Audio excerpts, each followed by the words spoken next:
Good morning, everybody. Betting for breakfast, college football, week 11 bets. I'm Mark Drumheller. I'm here with Dave Gleckner, and we are back after a week off for another great college football Saturday powered by the Sharp app. If you guys haven't downloaded the Sharp app, it is the undisputed champion of sports betting apps. You can get odds, bet tracking, everything you need right there on the app. Join the Discord in the link in the description below as well, because we're going to have a lot of bets popping off today. Dave, I missed you, pal. A week off. I had a beautiful time in Hawaii, but it was nice getting college football in the morning. Things kick off at 6 a.m. there. How did you make out last week? Not bad. Did you bring that picture of me I gave you? Yeah, you can't miss me too much, right? Yeah, had these on, nice little smile, had my wig. No, seriously, I went. I posted 3 plays for the last week. 1 and 2, lost 2 late ones, but it's all right. We're being steady. Had to play off a 4-0 week the week before. Looking, once you get back on the show, that energy's up. The picks are better. Ready for today. Absolutely, can't wait. And everybody tuning in, make sure if you got some best bets, drop them in the app. We want to hear from you. Everybody's going to make money today. That's what we're here for. College football Saturday. Can't wait to get into it. But Dave, before we get into our picks for this weekend, let's talk about what we missed last week. Week 10, crazy week, more chaos, right? College football playoff rankings come out. What was your biggest takeaway from last week? Oh, geez. I mean,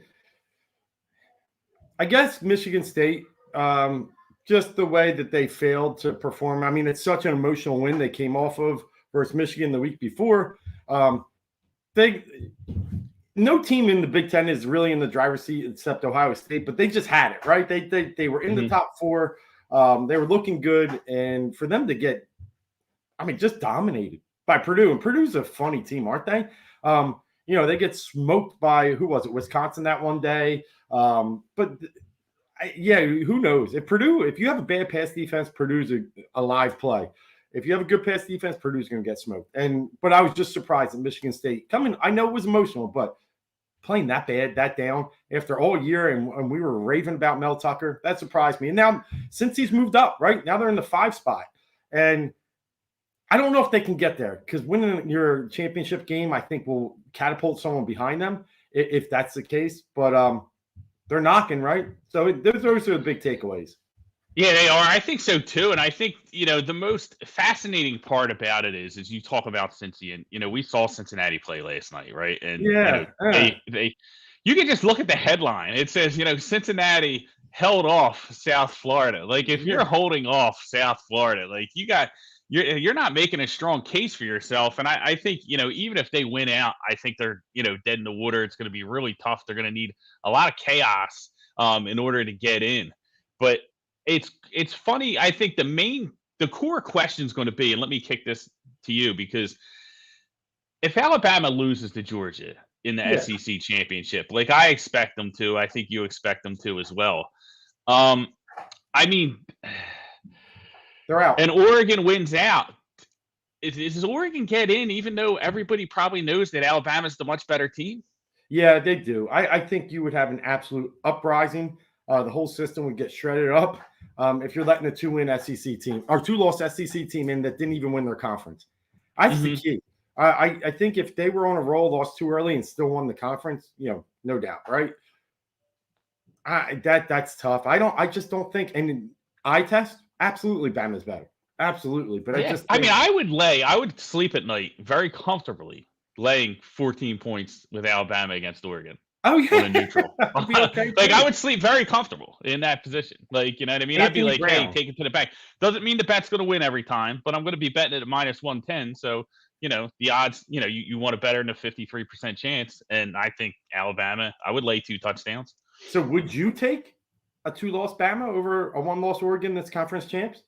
I would. I don't want to. Listen, dude. I don't think it'll happen. How about that? I think it might. I think there's a better chance than some people are giving it credit to, just because, listen, when we talk about the playoffs, we talk about the Heisman, we always kind of end up disappointed and talking about, well, why are they doing it this way? It shouldn't be that way, right? Like, it's always like, they're going to give it to the quarterback, the Heisman, the playoffs, they give it to the SEC teams. And I just think that it's Yeah, like Alabama's going to have 2 losses. They're going to have 2 losses against A&M and Georgia, who everybody loses to Georgia. Yeah. You know what I mean? Like Georgia could have the best defense of all time, and now we're going to kick them out of the conversation because they lose to Georgia. You know, like the A&M loss hurts, and they're going to have to win convincingly down the stretch because 2 ranked opponents they finish up the season with, Arkansas, Auburn. They're going to have to win convincingly, but I think if they do, here's the thing. This is what it boils down to. I don't want to see Oregon. Yeah, but they're number 3. They're in. Like I really feel like we nail it. That they're not arguing. Here's the thing. If they win out, they're in, and I'm not positive they're going to win out. Okay.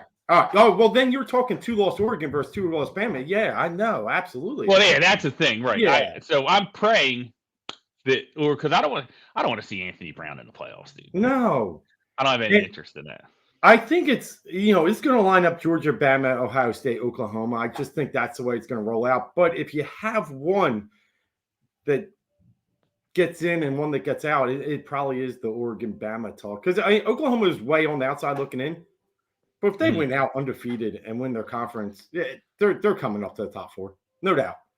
Yeah. Well, I mean, that's the thing. So when we talk about Oregon, their path to getting in, right, ultimately is beating Utah twice. Going to Utah, next week, winning in Utah, and then beating Utah in the Pac-12 championship. I don't. Do you think they could beat them twice in a row? No. Yeah, Utah's too physical. Utah's way too physical. Yeah. Yeah. But you know what? A lot of different things can happen. Like I said, I think that this season is far from over. It's far from over for all these teams. For Cincy, for Utah, for Oregon, for Oklahoma. Ohio State's got tough games still on the schedule. So there's a lot that can happen, and can't wait to get into it. But let's do. I feel great about this board, and I feel great about this weekend, and I'm ready to kick things off with some winners. Dave, I know you got one fired up. 12 noon game today, SMU. Tell me what you're thinking about this one, SMU and UCF. The Mustangs of SMU were kind of the darlings for a little bit here, rolling into almost Halloween time, 7-0.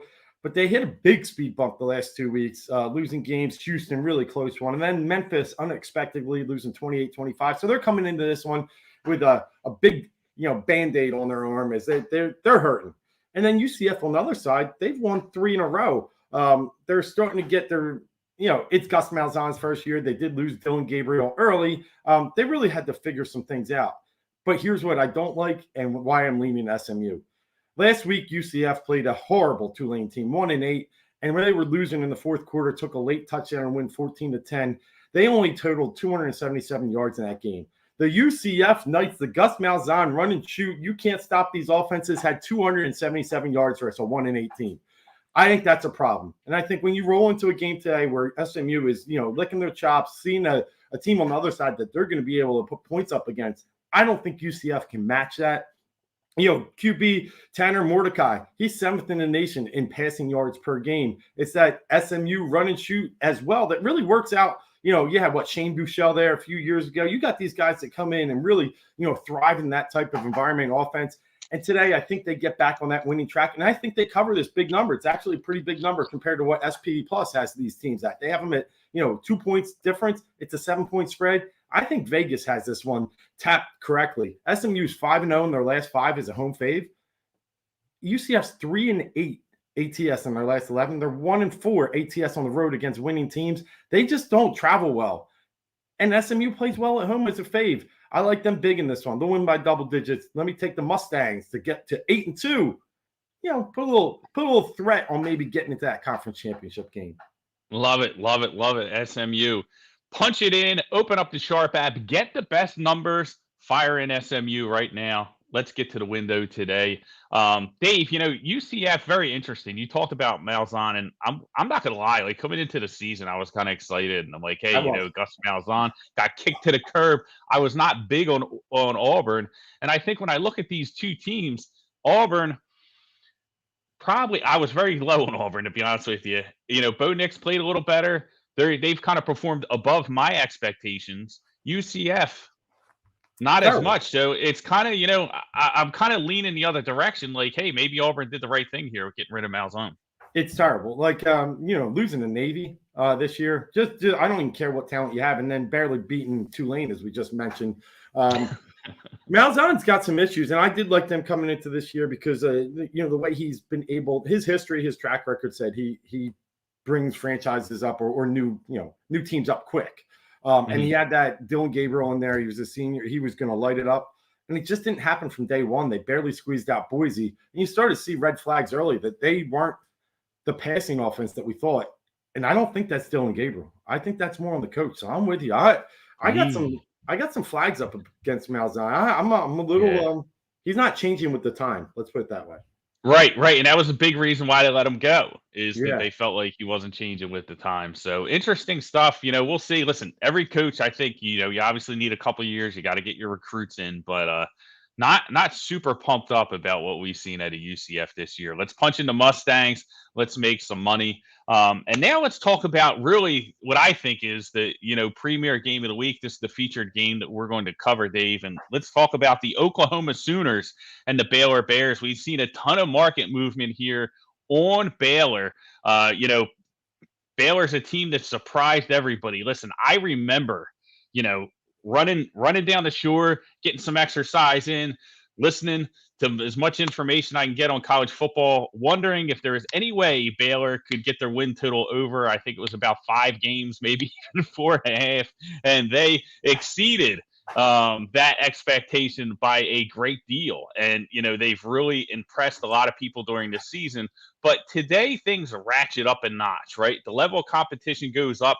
Oklahoma is a team that is trying to make a push for the playoffs, right? And as we look at these numbers, this game opened at 664 on the total coming down, the line coming down as well. You can even get this at -4 in some spots. I saw some -4s, 115.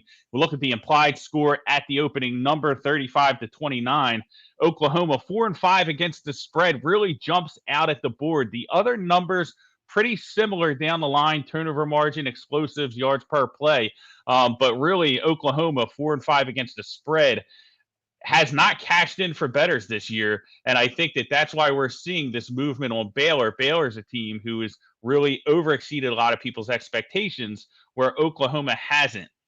But I think that this might be the perfect time to kind of jump on Oklahoma, because they have so much more motivation in this game. They have so much more at stake. Caleb Williams now really, is ingrained as the starter of this offense. And the most important thing, and the reason I like Oklahoma, Lincoln Riley, last 4 years with the rest advantage, 4-1 against the spread. He gets an extra week to prepare against this Baylor defense, who just got torched by TCU, let up 468 yards passing.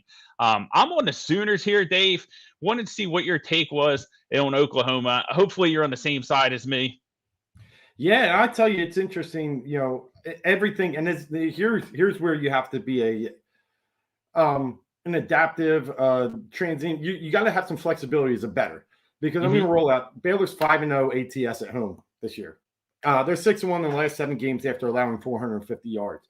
They did that. You already mentioned that. Oklahoma 1-4 in their last 5 meetings ATS against Baylor.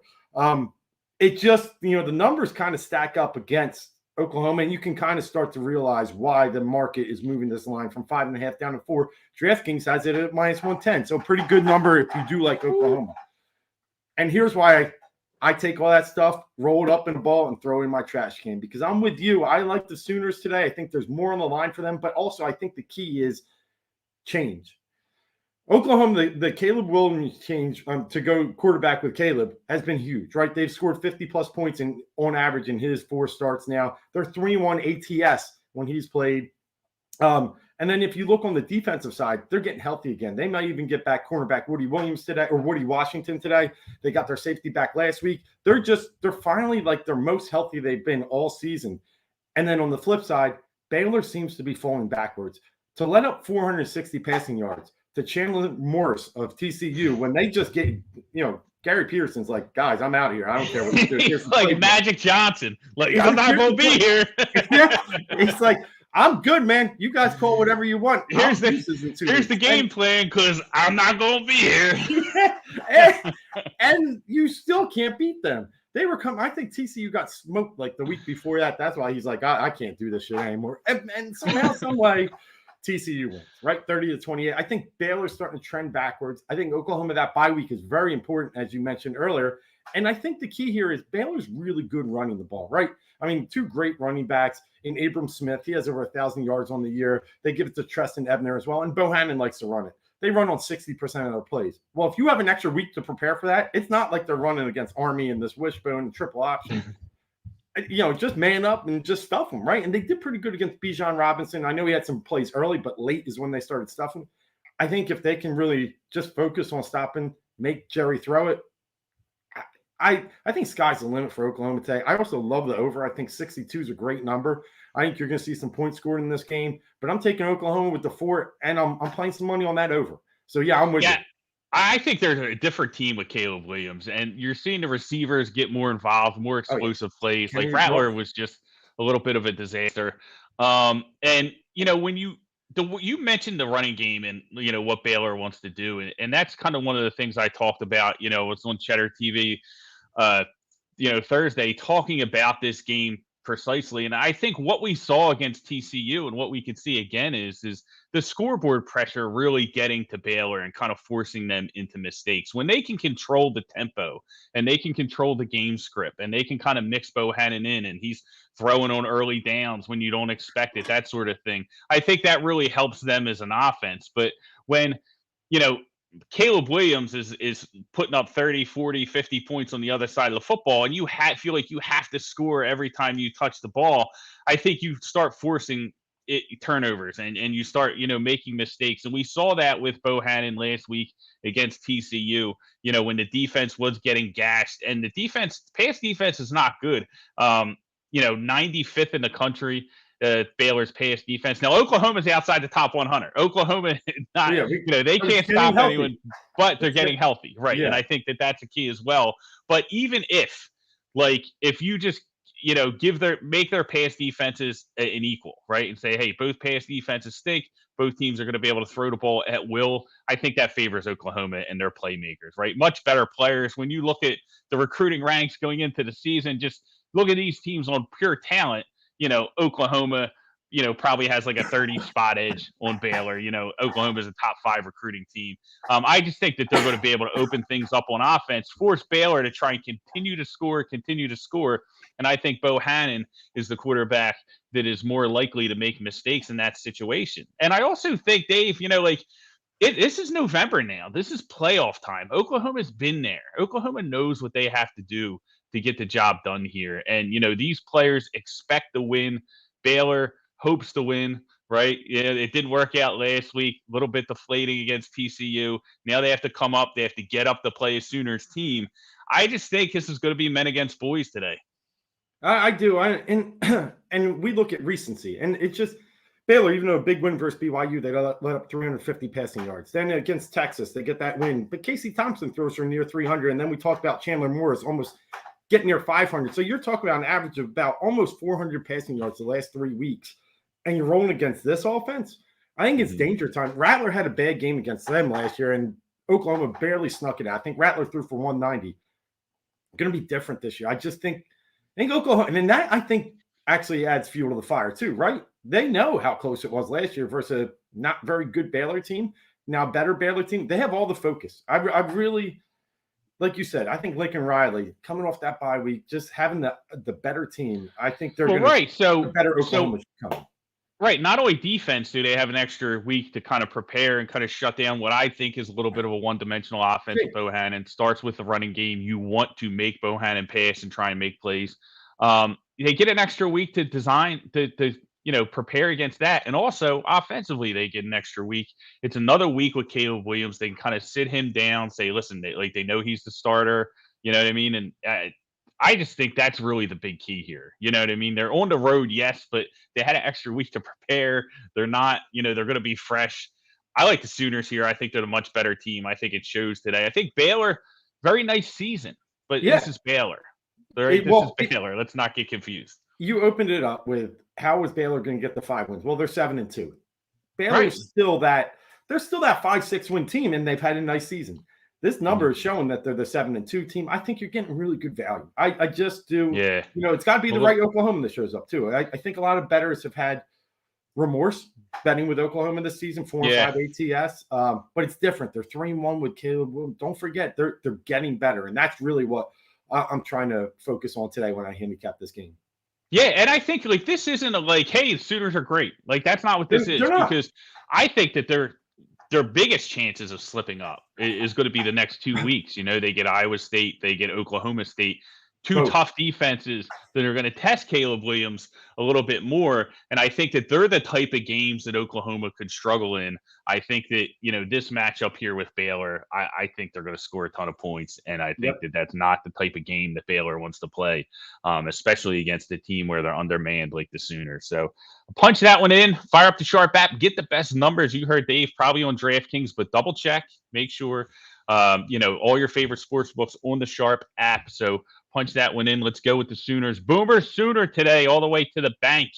And now, Dave, I'm going to talk a little bit about my best bet of the day. And I'm laying a big number here, man. This is a big number. I've been talking about this game all week. And a lot of people are very excited about the Purdue Boilermakers, the Spoilermakers, they're calling them. As they go out, they beat Iowa. They beat Michigan State. Now, they're playing Ohio State. And, of course, everybody expects them to keep it close, make everybody in Ohio State sweat. I do not. I think that, the clock strikes 12. They're about to turn into the pumpkin, whatever you want to call it. I just think that this is a situation where Purdue is very much outmanned. This is not Iowa. This is not Spencer Petras. This isn't Michigan State with Peyton Thorne. This is Ohio State. They're number 2 in the country in scoring, 44.9 points per game. They're number 2 in yards per play. And most importantly for sports bettors, the Ohio State Buckeyes are number 2 in the country in average margin of victory at 25.9 points per game, right? So they will, I think it was 66 they put up on Maryland. They put up 54 on Indiana, right? They're going to put up a ton of points on Purdue. And similar to the game we just spoke about, the pressure is going to be on Purdue this time to score offensively. It's not going to be like Michigan State. It's not going to be like Iowa, where they can just kind of sit around, wait for those teams to make a mistake and pounce on those opportunities, capitalize in the red zone, get short fields and score. Ohio State's going to be lighting up the scoreboard. Garrett Wilson probably going to be back today. Chris Olave, number 1 wide receiver in the country. CJ Stroud, another week, with this group getting more and more comfortable. And Travion Henderson, one of the most dynamic running backs in college football right now. So I think they're going to put up a ton of points. I have questions about Ohio State's defense, but I don't know if Purdue's the offense that can go blow for blow with them. So I think that this one is over early. I think the Buckeyes run away with this one. I'm happy. I laid it at 20.5. Sharp Bet members got that. If you're not part of the Sharp Bets family, promo code on the ticker below and in the description. Join the team, get all the numbers early in the week, make the money. That's what we do here. But Buckeyes today to the moon, man. I love them laying this big number here. I think it's over for Purdue. Nice. So Purdue, I still have a little bad taste in my mouth from when they played Wisconsin a few weeks ago. They seem to, when they play a team that has a little bit of a better, I'll call it physicality, that comes in and punches them in the mouth. They can't really respond. They're a little soft. They can get the ball in the air. They can move. They can do a few things, but they can't really run the ball and control the line of scrimmage. So I think if Ohio State can get out early, is Olave playing? Mm-hmm. Yeah. Okay, good. Yeah. Yep. I know there were some questions earlier in the week. So, I mean, they just got. Well, Wilson was banged up, but I think he's playing. Oh, so Wilson missed last week. Yeah. Wilson missed last week, but he should be a go. He's practicing this week. So, who's the guy that had 1,800 receptions in one game last week? They had another. Yeah, he filled in for Wilson. Yeah, he went bananas. So he'll just roll someone else in. Doesn't matter. They just do. And I think Purdue's going to get exposed. Ohio State's going to put up points. It's going to be a factor of can Purdue put the ball through the air, but it's really can they stop Ohio State's pass rush? This might be a game that Ohio State really gets healthy from that standpoint of bringing that pressure and creating turnovers and being that Ohio State that we expected them to be. So I like the play. I do. I think Purdue. It's not their style of game it's not the right opponent for them. Put it that way.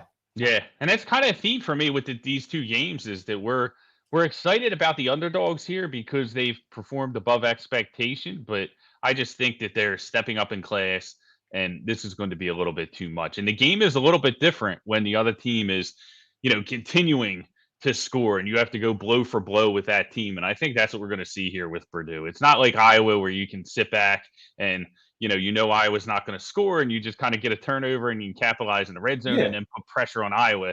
If Purdue goes up 14-0 on Ohio State, I don't think they blink. Like they're yeah. like, we can reel off 14 in no time. So I think that's kind of the difference here, right? You're not going to see that panic from the Buckeyes if they do get down, and if they get out early, it's going to be fire up the bus. Purdue might as well leave at halftime. And what you knew last week is Michigan State, for all the good stuff they've done this year, I mean, they're not very good at pass defense, right? And that's a perfect, recipe for Purdue. It was just a perfect setup. It's a little different today. I'm with you. I think the number's big for a reason, obviously, and it could get bad. I think they lost by 17 to Notre Dame earlier this year. I mean, Notre Dame. So you're only asking for a few more. I think you're right.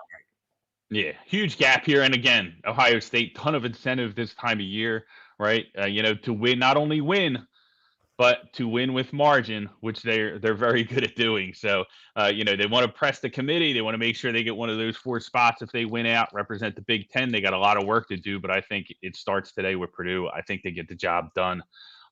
Dave, let's get into our final play of the day. And this is a game. I've talked about this game during the week, Dave. I've been back and forth. That I've been kind of invested in both these teams, NC State and Wake Forest. Wake Forest coming off the loss last week to UNC, let up the lead, cashed in on that. That was my only play of the week for Sharp Bet members. So we hit North Carolina and Sam Howell. Got my morning started right in Hawaii. That one kicked off at 6 a.m. So Starbucks and Sam Howell cashing chips for me. It was a good Saturday. But how does Wake bounce back here? Well, I think they bounce back because they're look, I think a lot of people are on NC State, but I think when you break down this game and look at the differences here, the key is going to be, can NC State really keep up with Wake's offense? I think we all agree. Wake, that guy, Sam Hartman, can play, right? And he just keeps whipping it and ripping it. And I just love Wake Forest.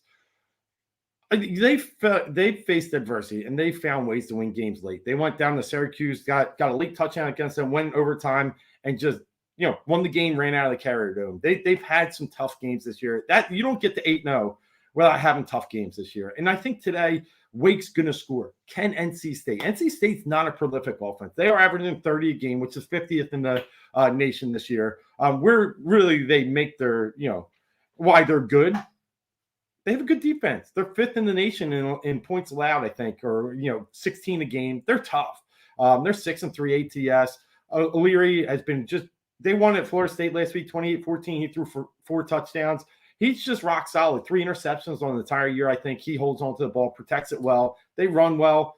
But I think the difference in this game is going to be Sam Hartman and Wake Forest. I just really feel like they are just too explosive offensively. I think NC State hasn't really faced anything like this year. They're like NC State could really be 7-2. They lost a close one to Miami recently. But Wake still knows. Wake knows, right? They know that the chance to get to the championship game is right there. They're a really good home team. I like Hartman in this one. -1 night game in Wake. Demon Deacons haven't been this. This is like the biggest game they've had probably in their history, in their most recent history that I can remember. And I think they're going to rise to the occasion. Yeah, I love it. I'm right there with you on this one. I understand 100%. And I didn't bet it personally just because I'm kind of jaded on NC State, right? NC State let me down twice as small favorites. They let me down in the Miami game you spoke about, and Mississippi State. They did that stupid fullback pass in the red zone that kind of changed the whole game.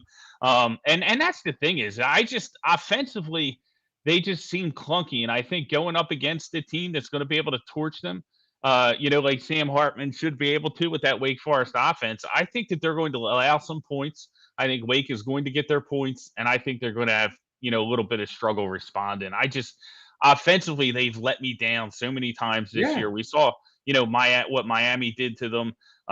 Imagine what Sam Hartman's going to do to them today. So I think you're on the right side. I think, the home field advantage is a huge game for them. 7:30 kickoff. That place is going to be rocking. I absolutely love it, man. I think Wake has been a nice surprise this year, and I think NC State there's just something about them in close games where I don't trust them. Yeah, and I said they could be 7-2. They could be 8-1. They are 7-2. 6-3 against the spread is what they are. But they're good. I mean, they are good. Don't get us wrong. But that Mississippi State game, still, you go back and look. What was it like? They only scored 14 in that game. Brutal in the red zone. Yep. You can't tonight. You can't have that type of offense, and that's where I've lost trust in them too. Was the coaching in that game? I know what's it, Dave? I forget off the top of my head, but I know they've exceeded expectations. But when you play a game like that, and even Miami, they blew that game totally. The close games this year have been a problem, and that's what tonight's going to be, a 1-point spread. Yeah, give me the team that's fiery, that's feisty, that's home. I like Wake. That's right. Awesome. And one more game. Before we get out of here, let's bring in Lexi. Let's talk about Michigan and Penn State. She has a huge game. Last time we were on, we brought Lexi in. There she is, and we were talking about Michigan, and it was Michigan had the big game against Michigan State. We're all excited. Lexi, we were kind of texting during that game when things were good. Then I kind of dipped out. Things didn't get good. I don't know how they lost that game, to be honest with you. But they bounced back. They have another week. I think, what was it, last week they beat Northwestern? Was that Indiana. right?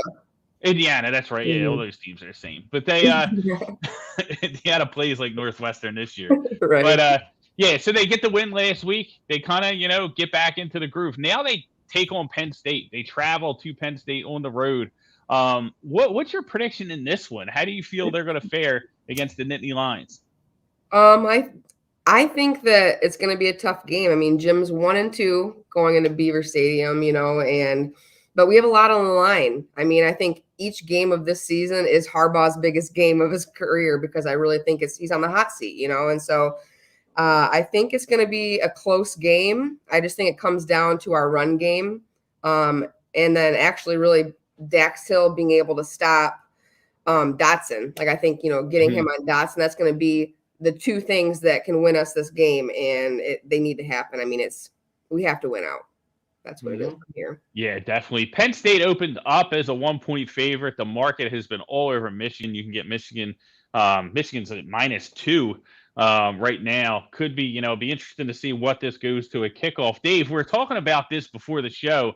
I kind of like Michigan here as well. I think they come out with the victory, but if this line keeps moving and I can get Penn State at 3, that might be a buy point for me. What are your thoughts? How do you see this one playing out? Yeah, it's you got the number 5 team in the nation versus what Penn State's now unranked, a 2-point favorite. It's just something just seems a little off here. And I know I was so scared of that Michigan State game, but I leaned Michigan State. It was only because, and we talked about before the show, the way Michigan performs with Jim Harbaugh as head coach in close games. And if this one's anywhere, Penn State's number 23, I guess. But if they're close, I think Penn State has that energy, has that, kind of edge. I'm not a big, fan of Penn State and Sean Clifford, but I think they could pull it out here. I'm with you. If it gets up to 3, I originally had Michigan. I was all over Michigan all week on this game. I really liked Michigan. I think they can control the line of scrimmage. But then just seeing this number slide that way and kind of just hover, I don't know, man. It's a no game for me, no touch. I think Michigan's the right side. Like, I like the fact that, but I wouldn't lay 3 with Michigan. Like, that's what I think. Like, I think the number could get out of whack here. Yeah, but like when I look at the two teams, it's Penn State offensively. Really, all they have is Dotson. Like, they can't run the ball, so they're not going to be able to control tempo. They're not going to be able to do that sort of thing. Where Michigan can. I mean, Michigan's going to run the ball. They're going to run the ball at Penn State. And McNamara, listen, for all the grief he takes, right? Because they don't ask him to do too much. I thought when they did ask him to kind of open things up, he did okay. Listen, the end of game, Michigan State was a mess. You know what I mean? But I think that he's going to be able to mix it up and move the ball a little bit. Penn State has a tremendous secondary, but it's going to be a matter of who's going to get 7s instead of 3s in the red zone. And I think Michigan's offense might be a little bit better built for that in this type of game. Yeah, I agree. And I remember the Illinois game. I can't get away from the Illinois game with Penn State. That's why I'm just like, I don't know. Yeah.